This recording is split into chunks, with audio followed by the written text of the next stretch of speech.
Bonjour tout le monde. Aujourd'hui, ce qu'on va faire, c'est qu'on va continuer la préparation pour l'examen en regardant le problème numéro 5 à la page 141. Donc ici, ce qu'on a, c'est un système où on a deux blocs qui sont initialement immobiles, donc un 6 kg, un 5 kg, puis on les laisse aller le long d'un plan incliné à 30 degrés sur une distance de 30 cm. Donc, la première chose qu'on doit... ici, on va utiliser la conservation de l'énergie pour régler le problème. Puis souvent, la première chose que je veux faire dans ces problèmes-là, c'est faire un dessin des deux objets à la fin de leur mouvement. Donc, le bloc qui est ici va descendre sur une distance de 30 cm, pendant que le bloc qui est ici, lui, va monter sur une distance de 30 cm le long du plan incliné. Okay? On va se retrouver ici à la fin. Okay? Pourquoi on fait ça? Parce que c'est important de se définir une échelle d'énergie potentielle. Okay? L'énergie potentielle gravitationnelle va toujours être nulle au point le plus bas du mouvement, puis va être positive en montant vers le haut. Puis chaque objet a son échelle d'énergie potentielle. Donc ça, c'est l'échelle pour l'objet 2. Puis mon échelle pour l'objet 1 va être elle ici. Ok, autrement dit. Donc ça va être l'échelle pour mon objet 1. Puis ici, ce que je vous ai marqué, c'est de façon très générale comment calculer l'énergie mécanique totale d'un système de deux objets, par exemple. Ici, comme on a deux objets, ben chaque objet peut contenir de l'énergie potentielle puis de l'énergie cinétique. Donc ça, c'est l'énergie cinétique de l'objet 1, l'énergie cinétique de l'objet 2, l'énergie potentielle gravitationnelle de l'objet 1, l'énergie potentielle gravitationnelle de l'objet 2. Ce qui est important dans les problèmes où l'énergie est conservée, c'est de voir à quel endroit est-ce qu'on trouve l'énergie dans le système. Par exemple, si au début, notre système est complètement immobile, ben, alors il contient aucune énergie cinétique parce que la vitesse de mon objet est égale à 0. Cet objet-là non plus ne contient aucune énergie cinétique parce que sa vitesse est nulle.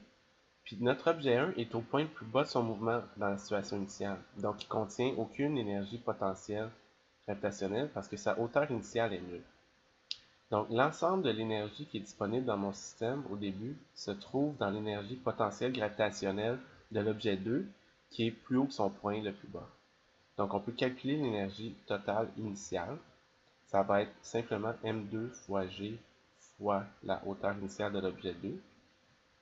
Donc c'est 6, la masse, la constante g, la hauteur de mon bloc est 30 cm plus haut que son point le plus bas.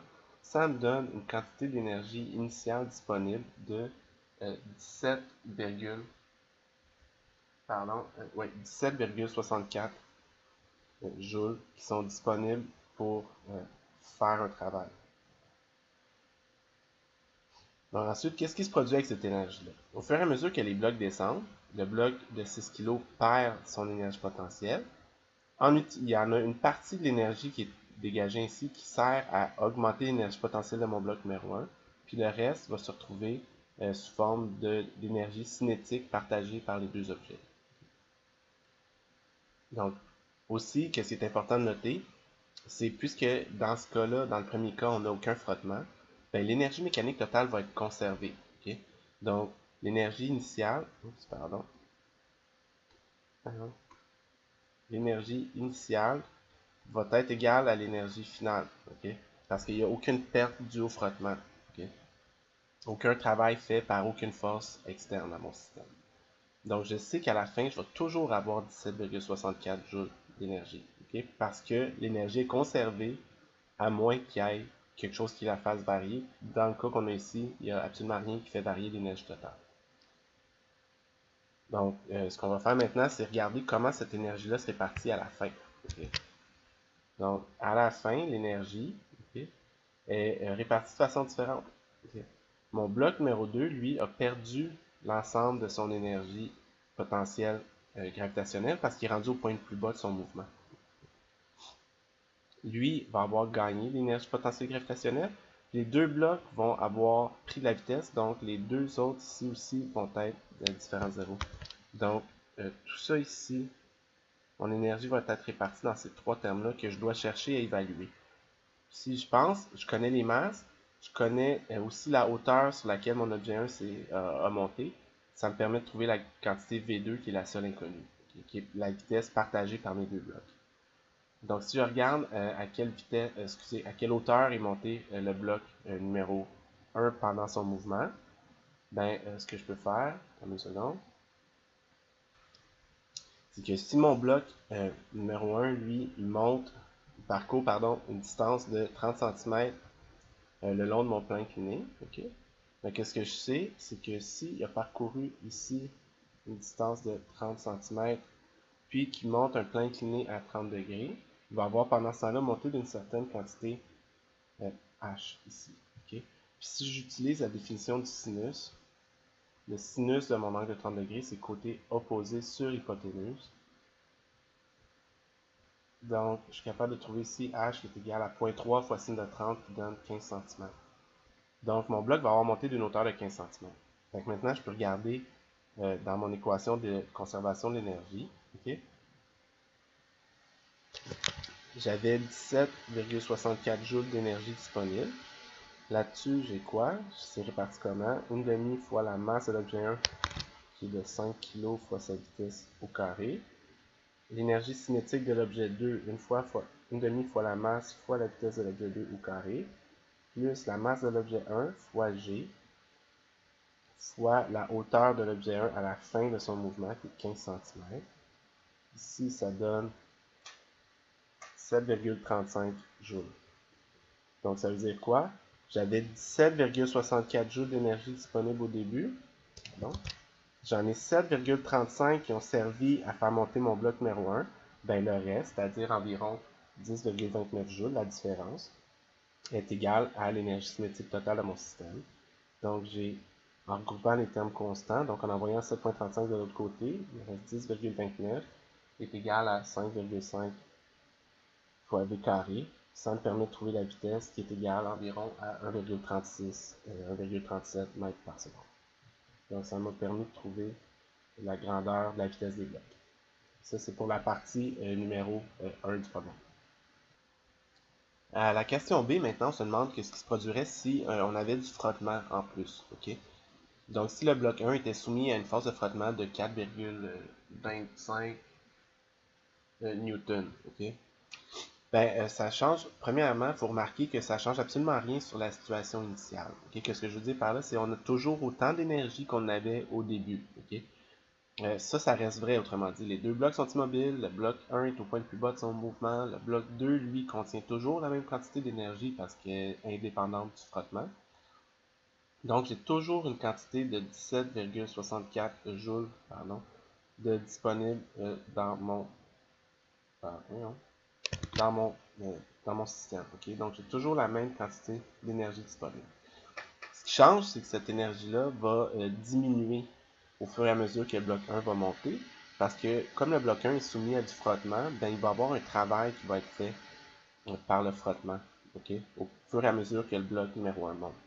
Comment on calcule le travail fait par le frottement? Bien, de façon très générale, le travail fait par une force constante, c'est la grandeur de la force multipliée par la grandeur du déplacement multipliée par le cosinus de l'angle entre le vecteur force et le vecteur déplacement. Donc ici, on peut remplacer déjà par les valeurs qu'on nous donne. Donc la grandeur de la force de frottement, c'est 4,25 N. La grandeur du déplacement, c'est 30 cm. Puis le cosinus de l'angle, c'est quel est l'angle entre les deux. Mais si je regarde sur mon système, le bloc se déplace dans cette direction-là, tandis que le frottement, lui, s'oppose au mouvement de mon objet. Donc, il existe un angle plat de 180 degrés entre les deux. Le cos de 180, ça vaut moins 1 ici. Donc, le travail fait par le frottement a une grandeur de moins 1,28 environ.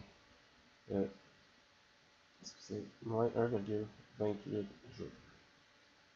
Qu'est-ce que ça veut dire? Ça veut dire que si j'avais 17,64 joules d'énergie disponible au début, ben, le frottement, lui, a fait un travail négatif de 1,28 joules. Ça veut dire que le frottement a retiré 1,28 joules qui était disponible initialement dans mon problème. Donc, l'énergie finale va se trouver à être diminuée. L'énergie finale va être l'énergie qu'on avait au début, à laquelle on ajoute le travail fait par le frottement, qui est une quantité négative. Donc, on avait 17,64 joules d'énergie disponible au début. On en a perdu 1,28 à cause du frottement. Il nous en reste plus donc 16,36. Donc, ce qu'on remarque, c'est que la quantité d'énergie finale est plus petite que la quantité que j'avais au départ. C'est normal parce que le travail, parce que le frottement a fait un travail négatif ici. Okay. Comment cette énergie-là se répartit à la fin? Mais ça, c'est quelque chose qui ne change pas beaucoup non plus. Okay. Ça ressemble beaucoup à ce qu'on a vu en A. Okay. Dans le fond, je vais vous laisser faire la démarche par vous-même. Mais est-ce qu'on remarque, pardon, c'est que encore ici, le bloc numéro 2 va se retrouver au point le plus bas de son mouvement, donc il va avoir une énergie potentielle égale à 0. Lui, il va toujours avoir monté de 15 cm. Oups. De 15 cm. Puis les deux vont toujours partager la même vitesse. Donc cette énergie-là, au lieu d'être 17,64 joules d'énergie qui est répartie là-dedans, c'est maintenant 16,36. Puis la vitesse que je vais trouver va être légèrement inférieure. Va être égale à 1,28, si je ne me trompe pas, environ 1,28 mètres par seconde. C'est plus petit qu'en A parce que le frottement a enlevé de l'énergie qui aurait été utilisée sous forme d'énergie cinétique. Mais comme il y a moins d'énergie disponible,